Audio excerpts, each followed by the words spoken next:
파란 하늘 햇살 가득 아버지 사랑이 샬롬의 문을 열심히 맺어 방향 넘어 다시 약속의 땅으로 산소만 우리에게 주신 내 사랑을 모아 온 마음 가득 모아서 천국의 주 이름 누리며 살겠네. 그리운 예루살렘 따스한 시온 성 위에 구름 드시고 우리를 보호하신 주 새로운 예루살렘 주께서 맘에 드셨네. 죄와 어둠 가시고 온 땅이 밝게 빛나네.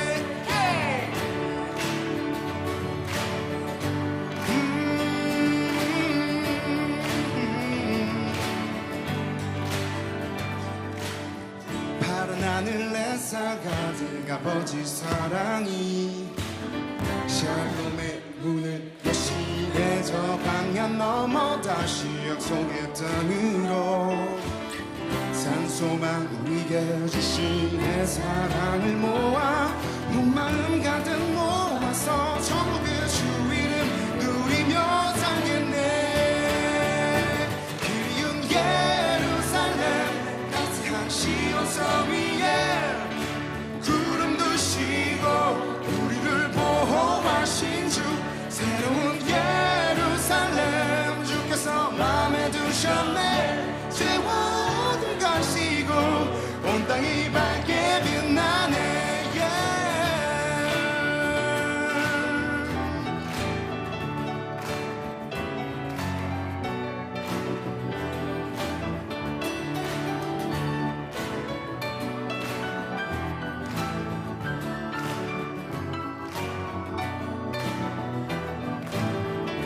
그리운 예루살렘 따스한 시온 성 위에 구름 두시고 우리를 보호하신 주 새로운 예루살렘 주께서 맘에 두셨네. 죄와 어둠 가시고 온 땅이 밝게 빛나네. 그리운 예루살렘 따스한 시온 성 위에 구름 두시고 우리를 보호하신 주 새로운 예루살렘 주께서 맘에 두셨네. 죄와 어둠 가시고 온 땅이 밝게 빛나네. 온 땅이 밝게 빛나네. 온 땅이 밝게 빛나네.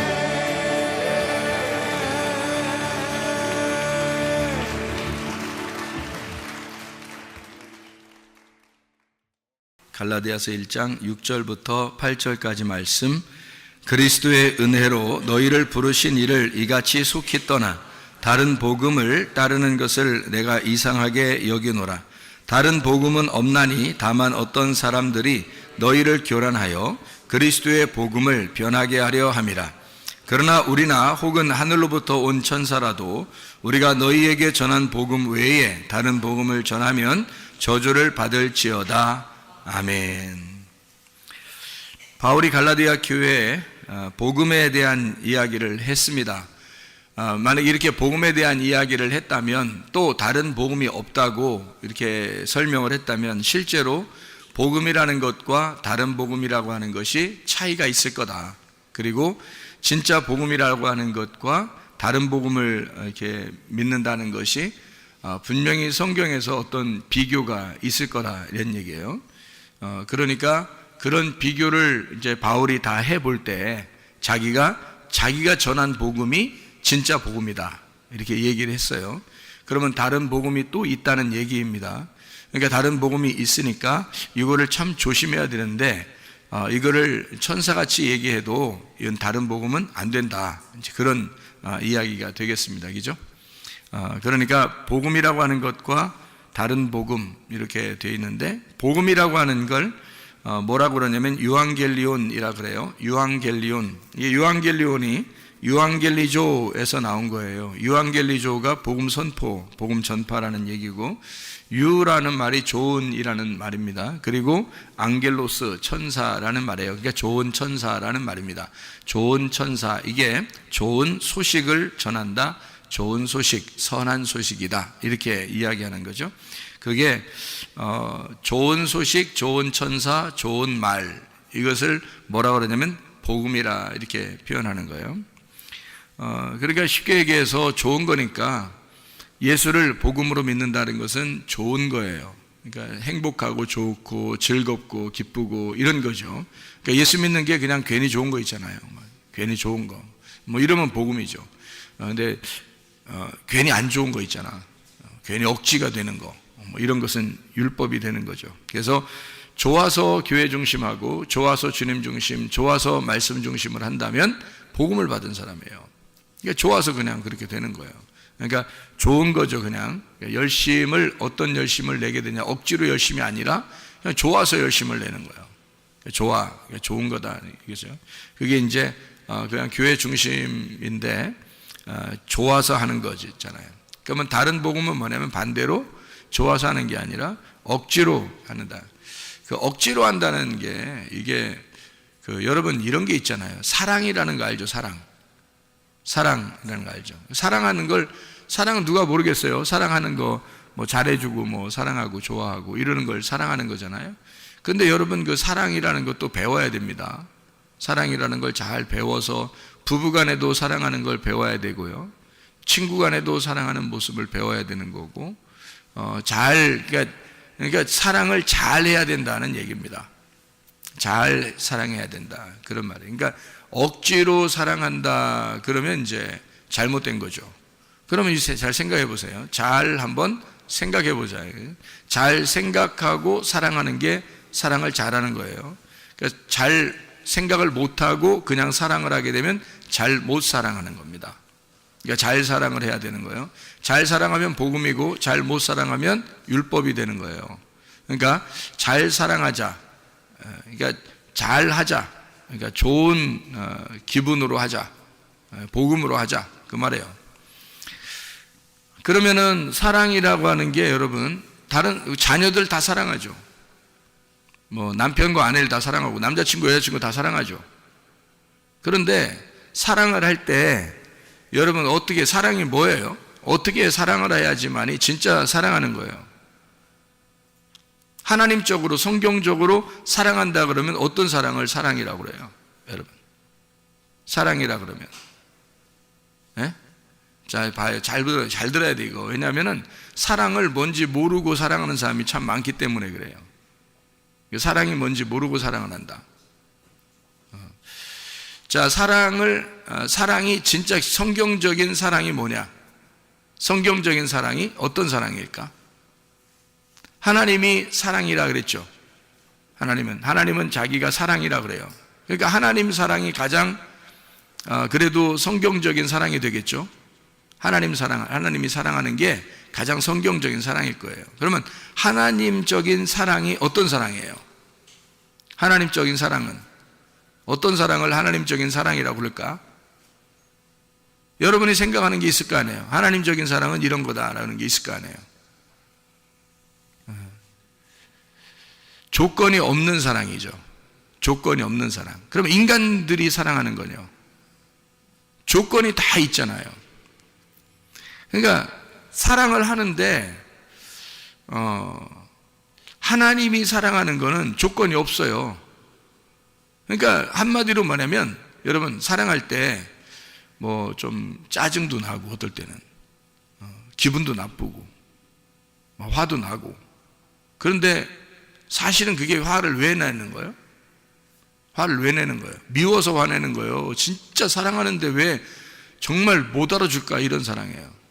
정말 왜 막 화가 나는 거죠? 왜 못 알아줄까? 얘가 왜 이렇게 못 알아줄까 이거죠? 그러니까 사랑하는데 왜 이쪽에서 못 알아줄까? 이제 그런 자기의 어떤 사랑인데요. 그 어떤 사랑인 것 같아요, 이게? 하나님적인 사랑인 것 같아요. 하나님은 자기가 이제 사랑할 때 화가 안 난단 말이에요. 짜증이 안 난다고. 그냥 하나님은 그냥 사랑해 주는 거예요. 조건을 안 내세우는 거예요. 조건이 없는 거야. 그냥 사랑하는 거예요. 뭐 밋밋하게 그냥 사랑하는 이런 게 아니에요. 그냥 사랑을 진짜 전폭적으로 사랑하는데 화가 안 나, 짜증도 안 나고. 왜 하나님은 그런 사랑을 할 수 있냐면요, 하나님은 조건을 내세우지 않는 사랑을 하는 거야. 한마디로 말하면 인간의 사랑하고 다른데, 인간의 사랑은 어떤 사랑을 얘기하는 거냐면, 인간들은 다 조건을 내세워요. 내가 이만큼 했으니까 저쪽에서도 나한테 이만큼 해줘야 돼. 그러니까 이쪽 상대편을, 그러니까 한마디로 말하면 상대편을 생각하고 내가 사랑해 주는 게 아니고 나를 생각하고 사랑하는 거예요. 그러니까 한마디로 말하면 그게 사랑은 사랑인데 이기심이 있는 거예요. 이기심. 그러니까 자기 자존심하고 자기 이기심이 있는 사랑인 거지. 그러니까 이기적인 사랑인 거예요. 그러니까 내가 사랑하는데 왜 이래? 이런 거죠. 내가 사랑하는데 너는 왜 이래? 그러니까 자기가 자기 중심적인 사랑을 하는 거예요. 상대방의 중심을 아닌 거예요. 그러니까 내 중심의 사랑인 거예요. 그러니까 자기는 어쨌든 이렇게 잘해주고 자기는 어쨌든 이렇게 해주는데 이게 자기 마음에 안 드는 거예요. 그러면 기분이 안 좋은 거죠. 그러니까 대부분 화가 나는 게 자기 기분에 안 맞았다는 거죠. 자기가 해주는 거로 잊어버리면 되는데 잊어버리기 안 한 거죠. 그러면 다시 말해서 내가 사랑해주는 것이 내가 사랑해주는 게 내가 해준 만큼 나도 그만큼 받고 싶다는 얘기고, 그게 이기심, 그러니까 내 중심적인 사랑을 했다는 얘기예요. 하나님은 하나님 중심적인 사랑은 어떤 사랑이냐면 전적으로 하나님은 자기를 버린 사랑이에요. 자기를 죽이는 사랑이라. 그러니까 자기가 없는 사랑이에요. 순전히 누구를 위해서? 순전히 상대방만 존재하는 거야. 그러니까 자기가 없는 거야. 순전히 상대방만 존재하는 거예요. 이런 사랑이 진짜 사랑이에요. 그러니까 성경적인 사랑은 자기가 없는 거야. 순전히 그쪽만 생각하는 거예요. 네. 우리가 선교를 할 때도 토고에 학교를 짓고 그러잖아요. 그럼 학교를 지을 때 우리가 이렇게 지으면 하나님이 우리에게 선교를 이렇게 많이 했으니까 하나님이 우리에게 이런 복을 내려주실 거야 라는 생각을 하면 돼, 안 돼? 안 된단 말이에요. 그냥 우리가 전적으로 선교다, 구제한다 그러면 거기만 생각하는 거예요. 나를 생각하지 않고 나를 기억하지 않고 오직 거기만 생각하는 거죠. 그러면 되는 거예요. 그리고 끝나는 거야. 하나님은 우리만 생각해. 자기를 생각 안 한단 말이에요. 자기를 생각 안 하고 전적으로 우리만 생각하는 거예요. 그러니까 잃은 양을 찾을 때도 목자가 그 잃은 양 한 마리를 향해서 그냥 가는 거예요. 잃은 양 한 마리를 찾으러. 그러니까 자기가 잃어버렸다고 생각해. 그 책임감을 자기한테 돌리는 거예요. 분명히 양이 잘못했어도 자기한테 책임이 있다는 거지. 그러니까 끝까지 자기 책임으로 돌려서 찾으러 가잖아요. 그러니까 찾아오는 거죠. 그러니까 이게 전적으로 양이 얼마나 슬퍼할까, 양이 얼마나 외로울까, 양이 얼마나 힘들까. 그러니까 목자가 만약에 남아있는 양을 생각하고 자기 몸에 피곤한 걸 생각한다면 가겠냐고요.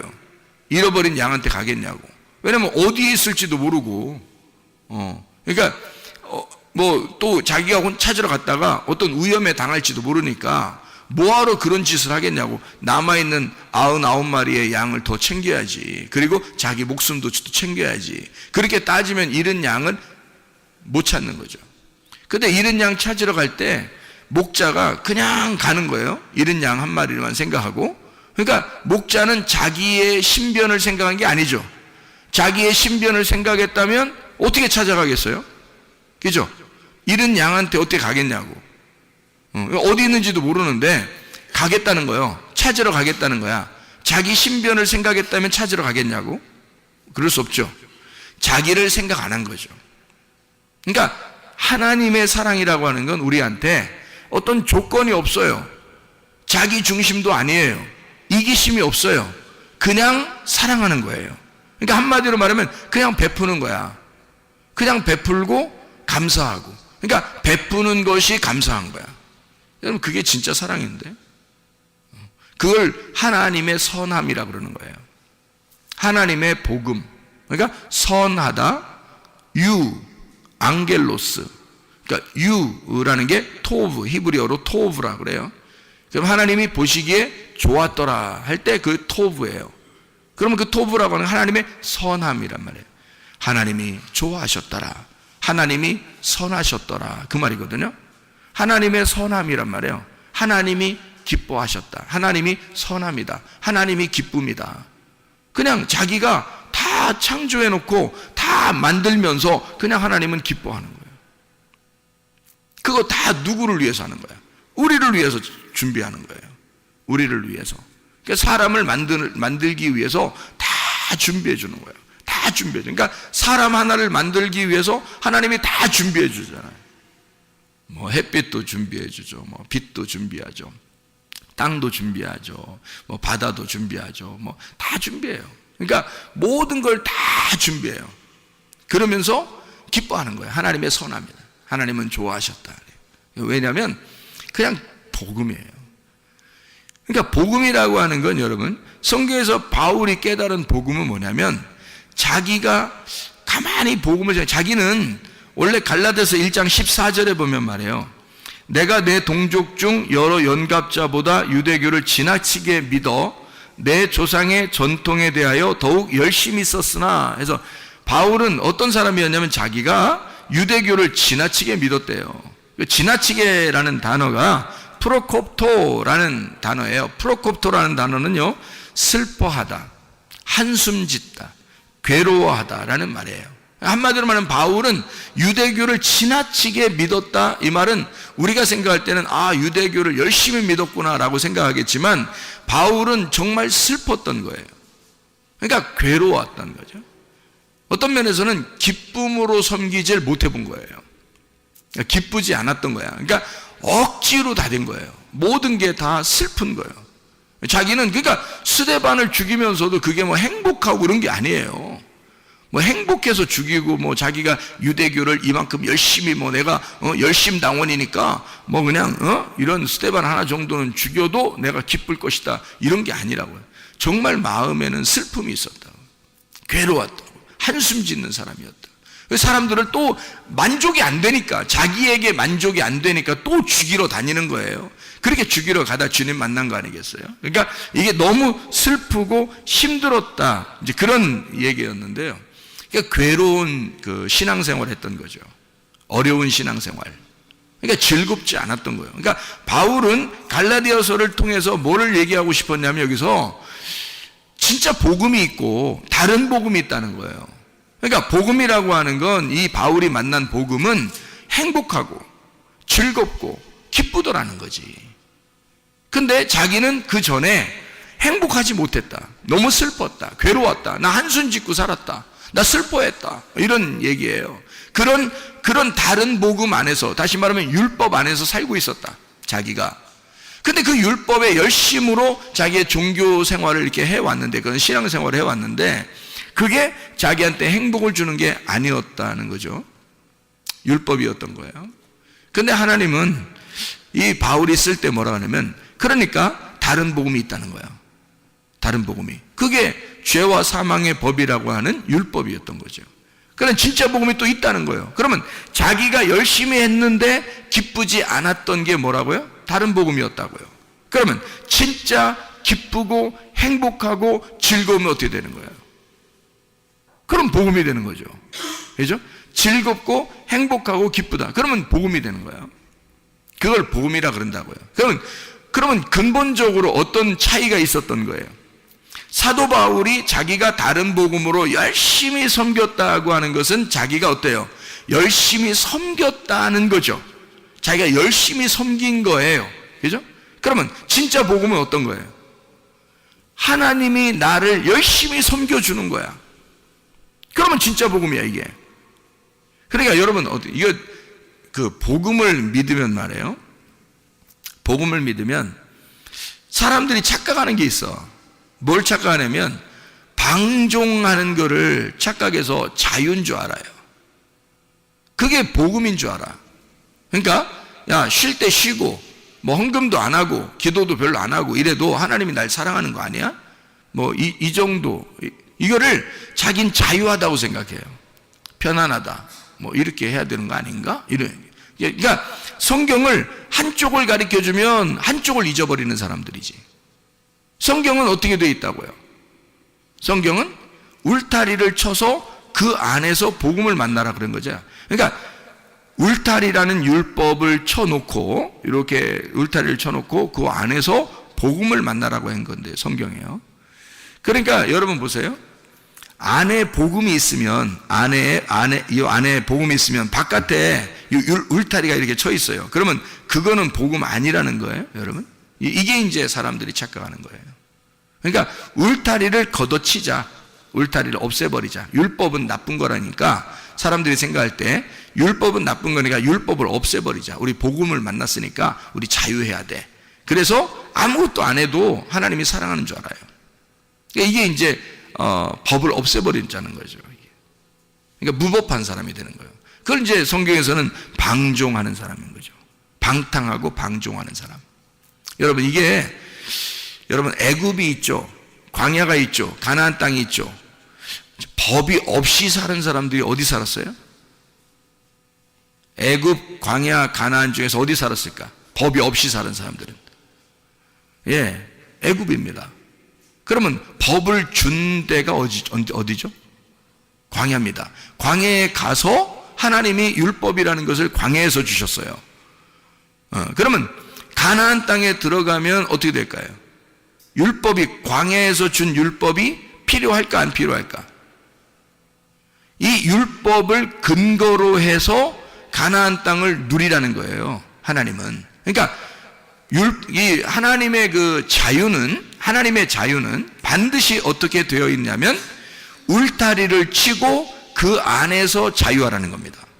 그러니까 광야를 지난 너희들을 애굽에서 인도하여 낸 여호와가 광야에서 너희를 어떻게 인도하시고 너희들을 어떻게 돌보셨는지를 근거로 해서 가나안 땅에서 그 하나님을 잊지 말고 살아라. 그게 가나안 땅의 복음이란 말이에요. 그러니까 여러분, 다른 복음이 없다, 진짜 복음이 있다라고 바울이 그렇게 얘기할 때는 요 다른 복음과 진짜 복음이 어떻게 된 거예요? 하나는 율법이고 다른 복음은 율법, 진짜 복음은 예수 그리스도란 말이에요. 자, 그러면 율법으로 오신 예수 그리스도가 어떻게 된 것이 진짜 복음인 거예요? 율법 안에서 예수 그리스도가 오셔서 그분이 어떻게 해서 우리를 위해서 죽으셨죠. 죽으시면서 어떻게 돼? 모든 걸 다 완성했다, 끝냈다, 이루었다, 빚을 다 갚았다. 그러니까 율법을 없애버렸다는 거야, 율법을 완성했다는 거야. 완성했다는 거지. 이게 자유지. 어떻게 방종할 수 있냐 이거야. 사람들이 그러니까 가나안 땅을 사는 것을 자유, 그러니까 방종이라고 하는 애굽에 사는 것을 가나안 땅의 자유인 줄 안단 말이에요. 그러니까 무법한 생활로 돌아가자고 생각하는 거지. 그래서 요즘 기독교가 문제가 있는 게 바로 뭐냐면, 사람들이 야, 뭐 교회 모여서 모이면 다야? 안 모여도 된대, 뭐 이런 얘기하는 사람이 있어요. 야, 헌금 안 내도 된대, 없대, 그런 거. 은혜로 살지 우리가. 뭐 헌금 먹고 율법적으로 내야 돼, 뭐 이런 사람도 있고요. 별 사람 다 있어 진짜. 다시 말하면 법 없이 살자는 얘기. 한번 법 없이 살아보자. 이게 자유라는 거야. 야, 정신 차려. 그거 아니라고. 광야로 너희를 애굽에서 광야로 끌어낸 하나님은 율법이라는 것을 철저하게 지키도록 광야로 끌어냈어요.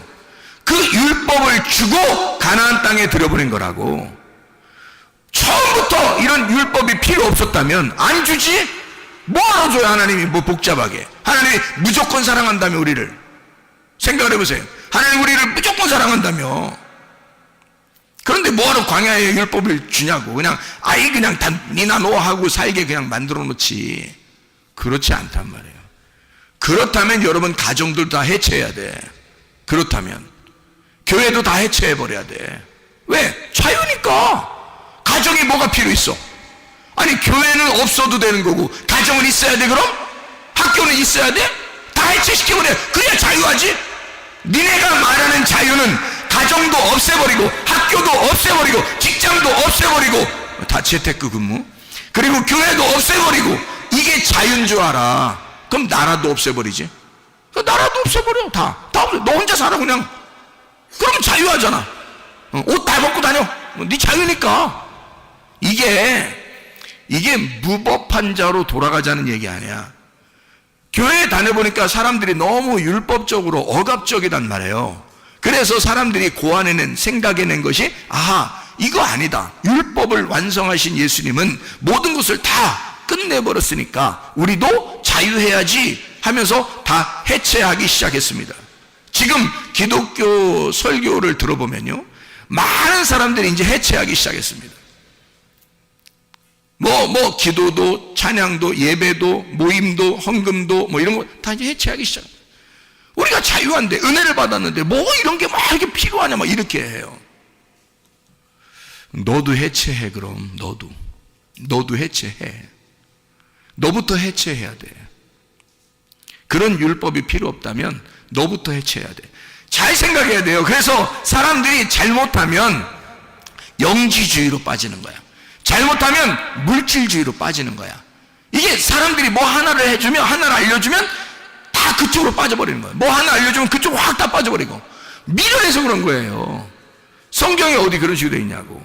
애굽에서 탈출시킨 하나님은 율법이라는 걸 주고, 그 율법에 철저하게 가르침 받은 사람이 가나안 땅에 들어가서 하나님을 잊지 않고 살아가게 하는 거예요. 자기가 농사를 져서 자기가 볶은 곡식을 먹을 수 있도록 그렇게 만들어 놓은 거란 말이에요. 그게 가나안 땅이라고. 자기가 농사해서. 광야는 하나님이 다 섬긴 거예요. 하나님이. 신발도 하나도 필요 없죠. 하나만 있으면 되니까. 옷도 하나만 있으면 돼요. 다 필요 없어요. 먹을 것도 매일마다 내려줘요. 사람들이 반역을 하든 않든 상관없이 계속 해줘요. 그러니까 무조건적인 사랑이야. 하나님의 무조건적인 사랑. 그러니까 십계명을 주고 율법을 주신 거는 한마디로 말하면 너희가 애굽에서 나오느라고 힘들었어. 너희들은 아직 초등학생에 불과한 거야. 그러니까 초등학생에 불과하니까 그 어린아이들에게 좀 쉽게 이거 하지 마, 이런 거 하지 마, 이런 거 하지 마, 이렇게 해준 거죠. 그런 거를 이렇게 교육을 시켜야 될 거 아니야. 학교에서 학급으로 올라갈 듯이 교육을 시켜. 그 다음에 가나안 땅으로 들여보내는 거죠. 가나안 땅에 들어가서는 이게 다 이게 단계가 올라온 거지 아예 없어진 법이 아니란 말이에요. 있는데 그거는 위로 올라가고 보니까 대학교를 올라가니까 고등학교 때까지 공부가 끝났다는 얘기지. 고등학교 때 공부가 기초가 없으면 대학교 올라갔겠어요? 중학교 공부에 기초가 없으면 고등학교 올라갔겠냐고. 그러니까 그 기초를 광야에서 쌓고 그리고 가나안 땅에 올라간다는 얘기지 없애버렸다는 얘기가 아니란 말이에요. 그러니까 그런 근거, 율법의 근거를 가지고 복음을 만나도록 한 거지. 그러니까 율법이 아예 없어진 게 아니라고요.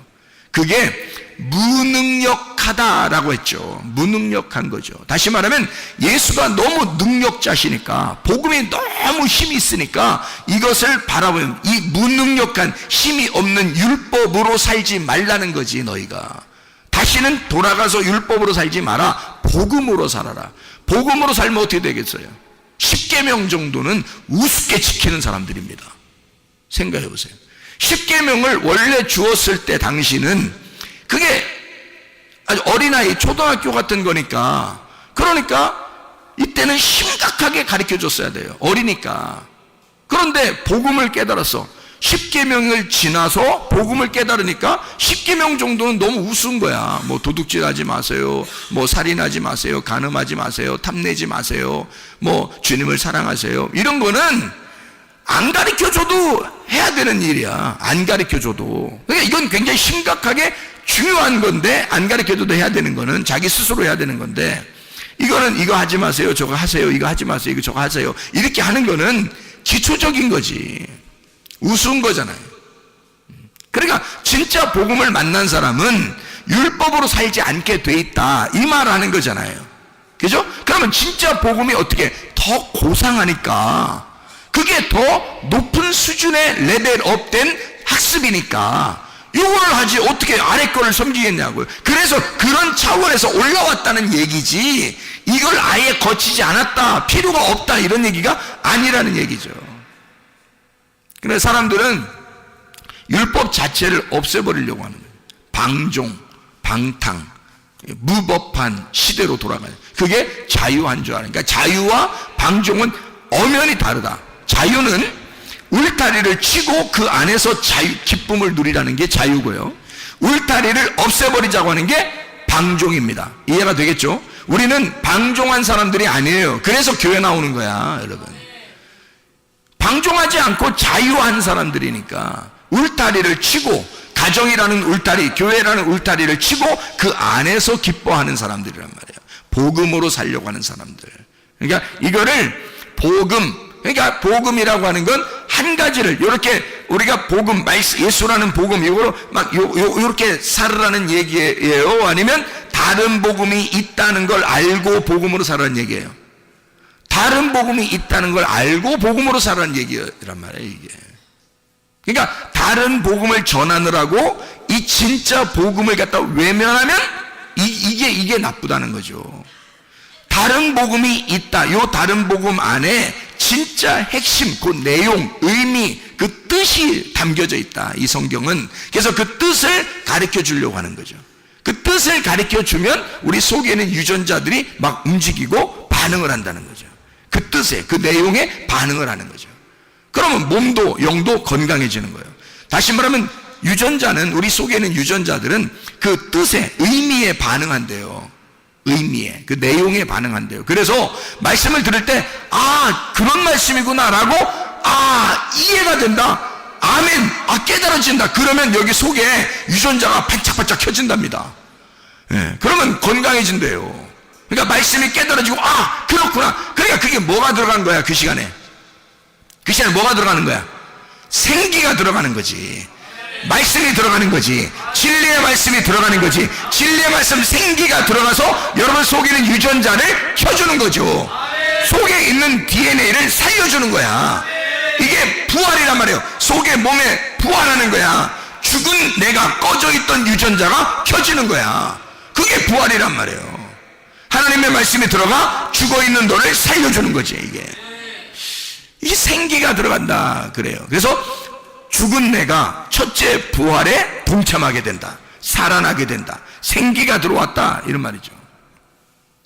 자, 복음이 그냥 복음, 너 자유해, 이거 하나가 아니라 율법이라는 울타리를 통해서 복음을 깨달아야 된다라고 하는 것을 바울은 강조하는 겁니다. 그걸 우리가 알고 성경을 봐야 된다.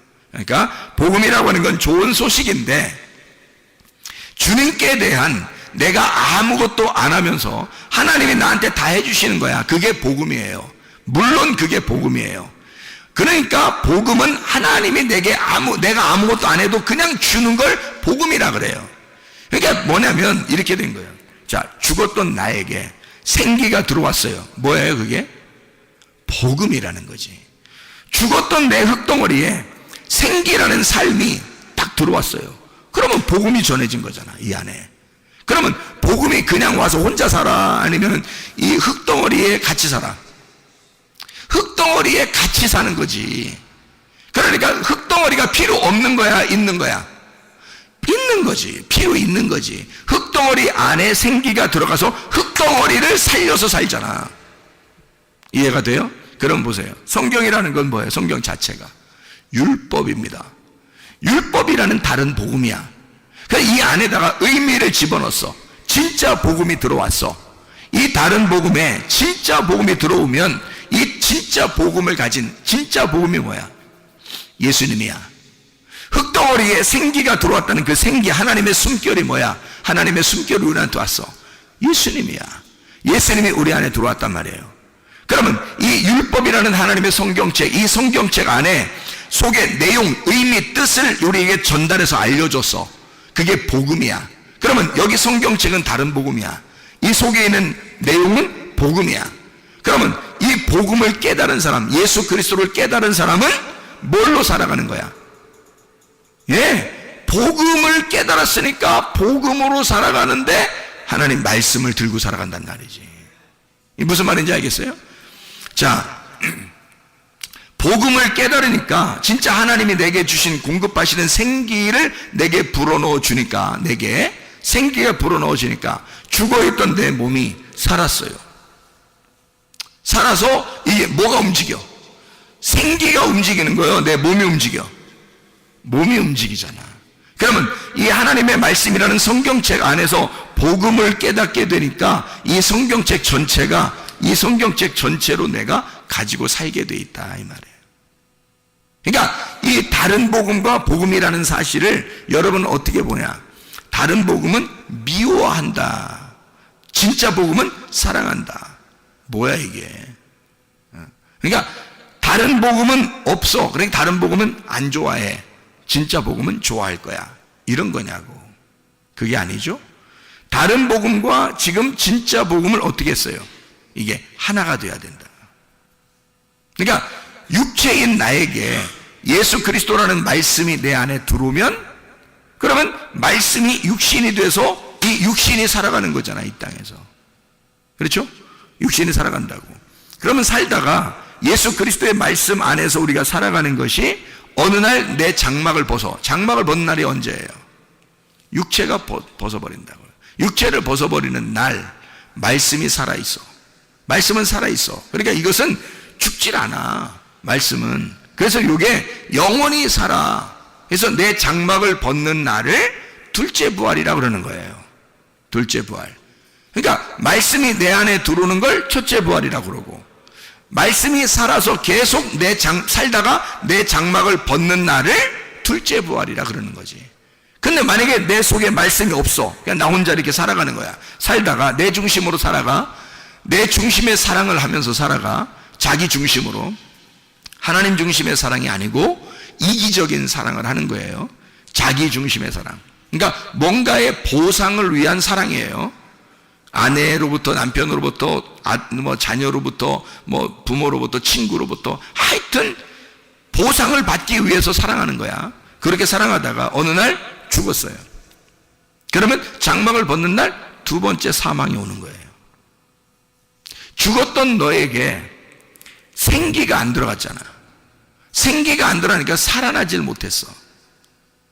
그래서 이 사람이 두 번째 장막을 벗을 때 진짜 죽는 거란 말이에요. 두 번째 사망이 오게 된다.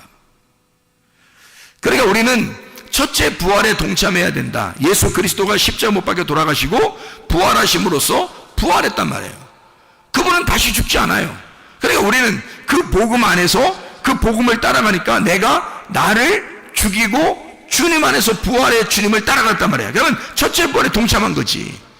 그러면 더 이상 우리가 죽지 않죠. 둘째 사망이 없지. 그러니까 둘째 부활하는 거죠. 우리가 장막을 벗는 날 이렇게 되는 시간이 온다는 거죠.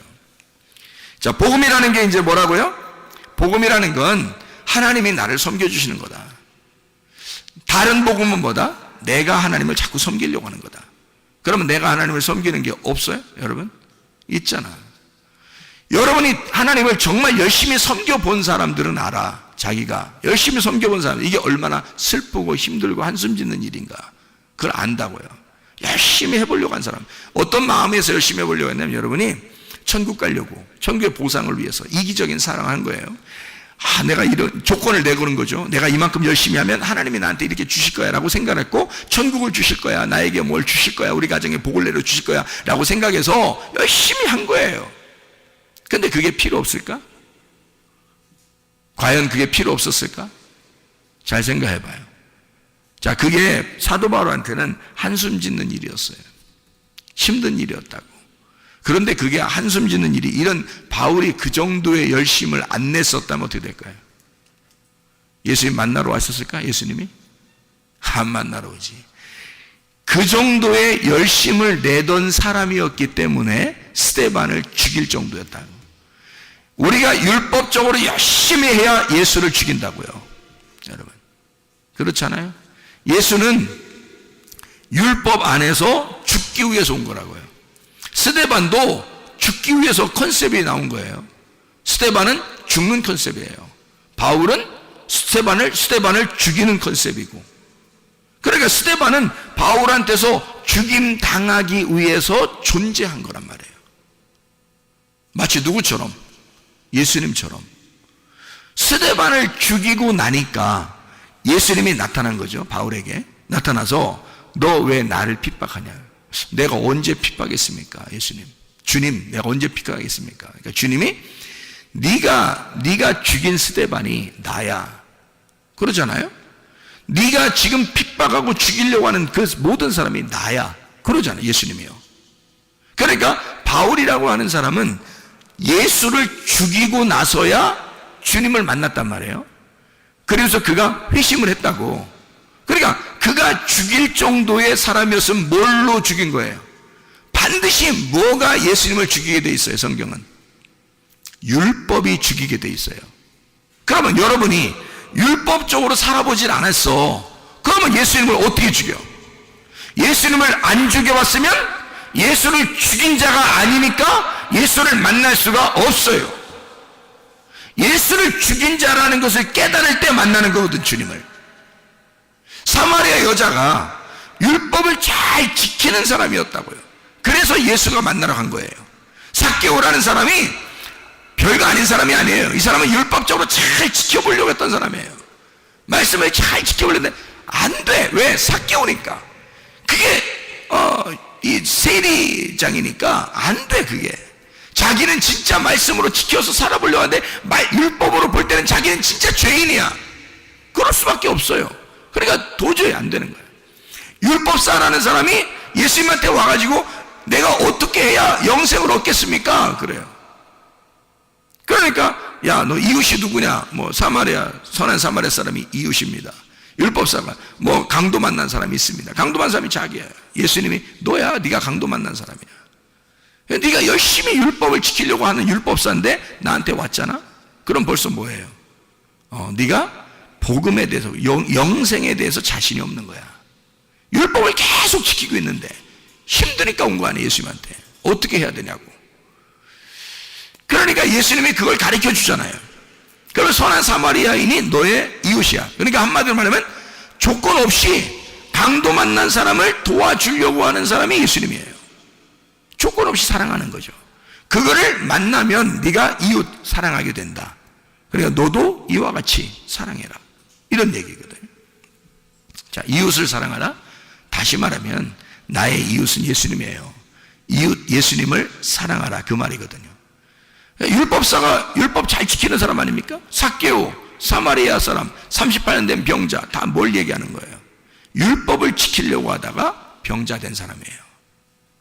강도 만난 사람? 율법 지키는 사람이란 말이에요. 그러니까 이 사람들은 다 율법에 있어서 얻어맞은 사람이야. 누구와 같은 사람이에요? 바울 같은 사람이에요.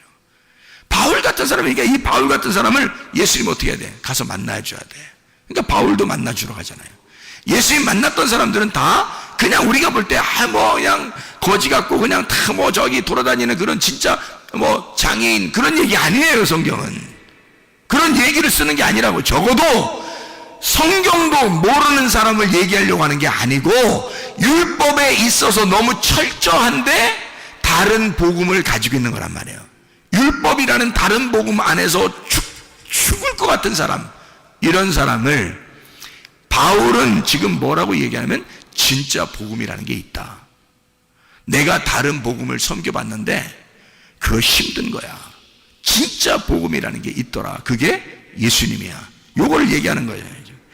진짜 복음을 만났더니 막 내가 열심히 힘들게 어렵게 살았는데 그렇게 하는 나에게 주님이 찾아오시더라는 거지. 그죠? 그러면 예수님이 찾아오니까 네가 가지고 있는 것들은 다 어떻게 이게 진짜 복음을 만나니까 이거 엄청난 거야. 그걸 깨닫게 된 거야. 그걸 알게 되니까 진짜 복음을 만나 아하 이게 유앙겔리온이구나. 이게 유앙겔리죠. 유앙겔로스. 하나님의 선하신 천사다. 이렇게 된 거죠. 하나님의 선하신 천사구나. 자, 어떤 거라고요? 하나님의 열심이라고. 나를 사랑하는 하나님의 열심. 그게 진짜 복음이다. 누가 왔어요? 그 열심으로? 하나님의 열심으로 누가 왔다고요? 예수님, 하나님의 아들이 오셨다고요. 그게 하나님의 열심이에요. 그러니까 복음은 누구인 거야? 복음은 예수님인 거야. 다른 복음은 누군 거야? 나인 거지. 다시 말해줄까요? 진짜 복음은 누구라고요? 예수님이라고요. 다른 복음은 누구라고요? 나라고요. 그러니까 사랑을 어떻게 하는 거다? 예수님은 사랑을 어떻게 한다고요? 조건 안 내걸고 그냥 나를 위한 사랑을 한다. 나를 사랑하기 위해서 주님은 나를 위해서. 그러니까 상대방만 생각하는 거죠. 자, 근데 조건적인 사랑, 내 중심적인 사랑은 어떻게 해요? 다른 복음은 나를 생각하느라고 사랑해 주는 거잖아요. 나를 생각하느라고 다른 사람을 사랑해 주는 거라고. 그거를 조건을 내세운 사랑이다. 내 중심의 사랑이다. 이거는 인간들은 누구나 다 이 다른 복음에 매여 있다고요. 인간은 다른 복음에 매여 있다. 진정한 기쁨이 아니다. 이게 영적인 진짜 기쁨이 아니더라. 이건 땅의 기쁨이더라. 그래서 땅의 운명이라는 땅의 기쁨에서 하늘의 운명이라는 하늘의 기쁨으로 갈아타셔야 된다고요, 우리가. 이게 진짜 복음으로 갈아타셔야 된다. 그러니까 다른 복음에 매여 있지 말고 진짜 복음으로 매여 있어야 된다.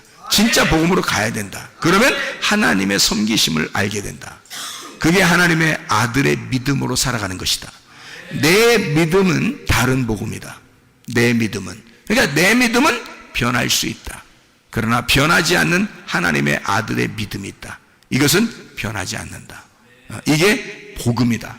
무슨 말인지 알겠죠? 자, 복음과 다른 복음이라고 하는 것을 지금 이야기하고 있는 겁니다. 그죠? 그러니까 다른 지나치게 주님을 열심히 내가 섬기는 것이 없어야 된다는 얘기가 아니라 있는데 거기서 복음을 발견하니까 진짜를 발견했단 말이에요. 진짜 발견하니까 울타리를 치고 그 안에 자유라는 걸 알게 됐다는 거죠. 무슨 말인지 알겠죠? 그래서 교회를 사랑하는 겁니다. 여러분이 주님을 만나서 진짜 복음을 깨닫게 되면 교회요? 교회 진짜 사랑하게 돼 있습니다, 여러분. 그렇지 않겠어요? 우리가 할 일이 뭐예요? 땅에서 죽을 때까지 할 일이 뭐였어요, 여러분? 자유하니까 방종? 내 마음대로 사는 거? 그게 여러분 자유를 만난 거요? 그게 복음을 만난 거란 뜻입니까? 아니죠. 교회를 철저하게 사랑하게 돼 있는데 너무 좋아서 기뻐서 사랑하는 거란 말이에요.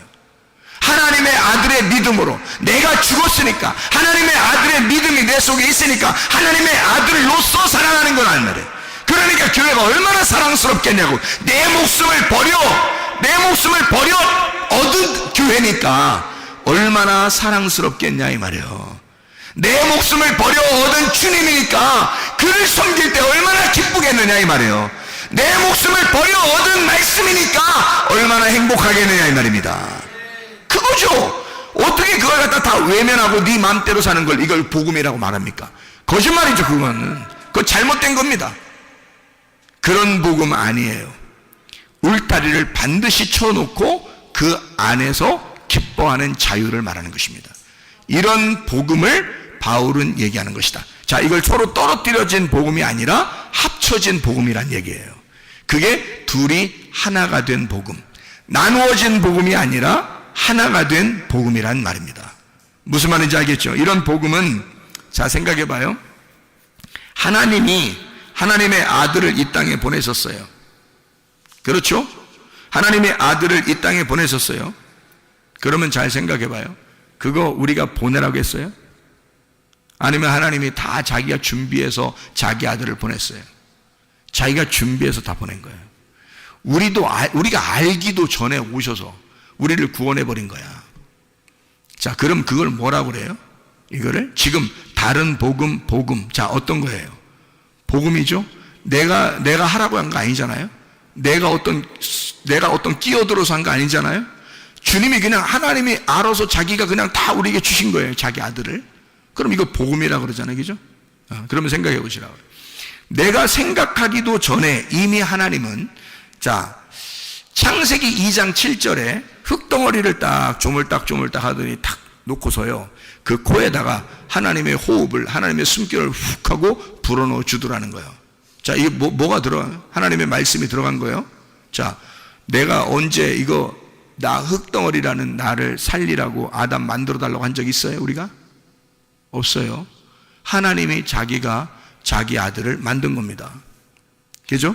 자기가 숨을 불어서 자기가 혼자 만든 거예요. 성경에서 그냥 혼자 만드신 거야.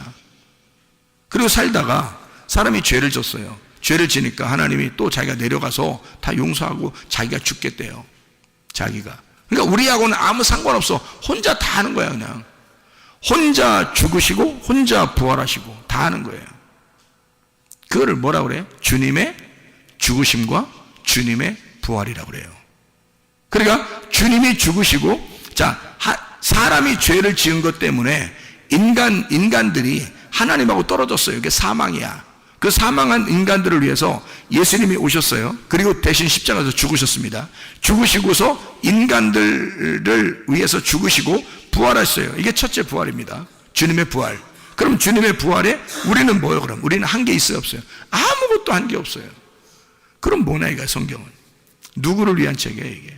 이게 지금 성경이 예수님을 위한 책이에요, 나를 위한 책이에요? 이게 나를 위한 책이 돼야 되거든요. 근데 예수님에 대한 이야기만 밖에 없네. 예수님에 대한 이야기만 썼네 여기다가. 그러면 예수님의 책이네 이게. 예수님의 책인데 그 예수님이 누구 때문에 왔다고? 나 때문에. 그러면 이 속에 있는 모든 말씀은 지금 누구에 대한 이야기? 나에 대한 이야기. 그러면 지금 여기서 창세기 2장 7절에 흙덩어리에다가 생기가 불어넣어서 이 흙덩어리를 부활시켰다고 하는 말은 첫 번째 부활에 동참하게 만들었다는 얘기고, 이 흙덩어리가 누구란 얘기? 나라는 얘기. 죽어있는 나에게 말씀이 들어가면 살아난다는 얘기. 이게 나에 대한 이야기, 예수 그리스도에 대한 이야기가 아니라 나에 대한 이야기. 이 말씀은 예수 그리스도가 십자가 못 박혀 돌아가셨다는 것은 내가 죽었다는 얘기, 예수가 부활했다는 얘기는 내가 살아났다는 얘기. 그러니 나는 그리스도 예수의 첫째 부활에 동참했다는 얘기. 내게 생기가 들어왔다. 복음이 내 안에 왔다. 복음이 내 안에 찾아오셨다. 그것이 복음이다.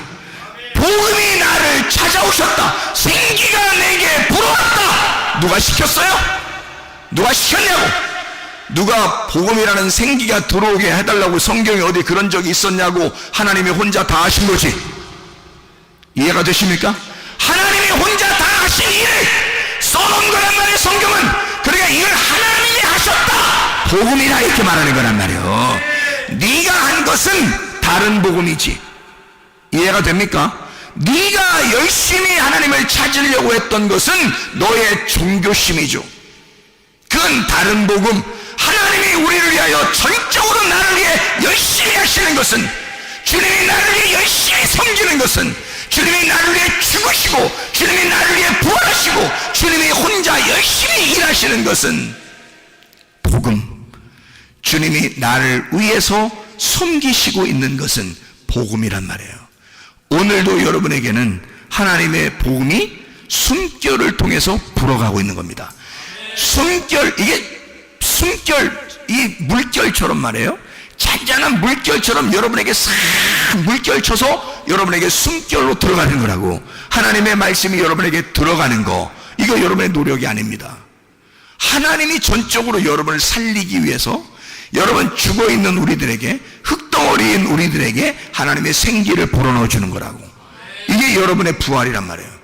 여러분, 교회는 죽자고 다니는 거지만 살자고 다니는 것입니다. 그렇잖아요? 부활하려고 다니는 거예요. 죽은 내가 하나님의 생기에 불어오심을 따라 내 죽은 몸이 살아나기 위해서입니다. 그러면 여러분과 저는 진짜 주님 안에서 우리 몸이 치료받아야 되죠. 회복이 돼야 되죠.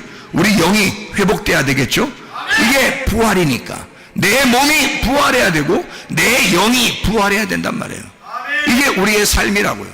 이게 첫째 부활에 동참한, 첫째 부활을 살아가는 삶이라는 얘기입니다. 이러다가 우리 장막이 벗겨지면 우리가 죽는 날 둘째 부활에 들어가는 거예요. 우리가 예수 그리스도의 생기가 없는 사람들은 그때 둘째 사망이 오는 거라고.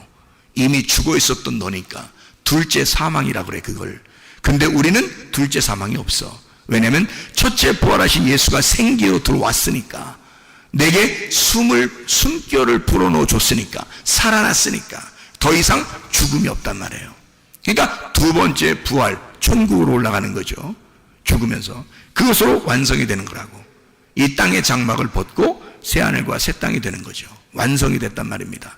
하나님의 보좌에 앉게 되었다. 하나님의 보좌가 돼서 하나님이 내 안에 같이 영원히 함께 있게 되었다. 이런 말씀이 되는 거죠. 이게 완성이라는 말입니다. 자, 여러분, 그리스도 예수 안에서 여러분과 저는 몸의 건강, 영의 건강을 유지하셔야 합니다. 하나님은 우리에게 너는 죽은 삶을 살지 말고 살아있는 삶을 살으라고 하는 거죠. 이런 의미를, 주님은 이게 복음이었구나. 다시 말하면 내가 뭘 열심히 해서가 아니라 처음부터 하나님은 자기가 다 준비해서 자기가 숨결을 불어넣어주고 자기가 다 살려주고 자기가 다 부활시키는 거였구나. 그러면 내가 부활하는 게 아니었구나. 주님이 부활시켜주는 것이었구나. 그러면 우리는 치료를 반드시 받아야 되고 영의 건강, 몸의 건강이 반드시 와야 돼. 회복이 와야 돼. 그게 라파라는 치료라는 단어입니다. 시편 103편 3절의 말씀이니까 모든 병을 고치시며 라고 되어 있는데, 이 모든 병, 다할루, 모든 아픈 병, 통탄할 만한 한라, 아프게 하다, 달아 빠지다, 병들다, 괴로워하다, 슬프게 하다, 고치시며 라파, 회복시킨다, 치유, 수선, 바르게 고친다, 이런 말이에요. 모든 병을 다 고치신다. 이사야 53장 5절, 그가 찔림은 우리의 범죄들로 인하며 그가 상함은 우리의 불법들로 인함이라. 그가 징벌을 받음으로 우리가 화평을 누리고 그가 채찍에 맞음으로 우리가 고침을, 라파, 회복하다, 치유하다, 수선, 바르게 고쳤다. 그것을 받았도다. 그 고침을 받았도다. 이런 얘기거든요. 자, 누가 했다고요? 내가? 아니라고요. 누가? 예수가 다 했다고요. 예수가 다 했으니까 그걸 뭐라 그래? 내가 한 게 아니니까 복음이라 그래. 복음이 우리에게 오고 싶어서 온 거란 말이에요. 그렇게 오고 싶어 온 것은 하나님의 사랑이라고. 하나님이 우리를 전적으로 사랑해서 우리에게 오셨기 때문에, 그리고 자기가 채찍에 맞으시고 자기가 죽으셨기 때문에 하나님이 우리를 사랑하고자 결심하고 사랑한다는데 우리가 왜 그걸 거부할 이유가 있겠냐 이거야. 그럼 우리는 그걸 받아들이기만 하면 돼. 받아들이기만, 그 생기를 받아들이기만 하면 돼. 그 숨결이 오는 것을 가만히 받아들이기만 하면 돼. 그럼 우리는 살아나. 그럼 살아나게 된다고. 그게 우리에게는 치료야. 몸의 치료, 영의 치료, 건강하시기를 바랍니다. 기도하겠습니다.